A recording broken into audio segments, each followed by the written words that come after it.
Kohtunikutöö eelis advokaaditöö suhtes on see, et kohtunik ei ole kunagi seotud oma kliendi positsiooniga.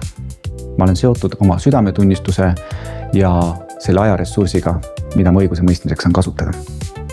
Praktilise poole pealt kindlasti see, et sa määrad ise endale tähtajad, võrreldes advokaadina, kellele määrab kohtunik tähtajad. Puhkus on päris puhkus. Sellist puhkust ei olnud mul olnud peaaegu 15 aastat, nagu nüüd esimesel kohtuniku aastal.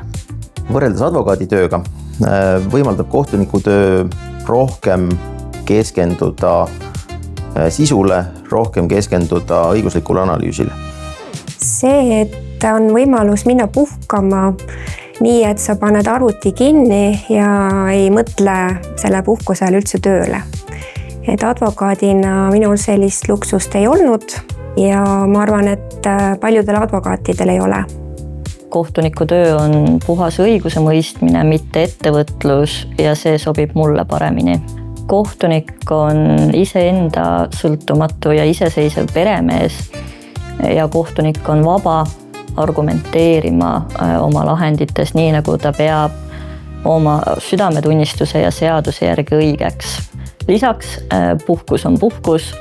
Advokaadina tegutsedes puhkus oli kontorist väljas valve, ehk tööd tuli teha ka ebastandardsel ajal ja ebastandardsetes kohtades.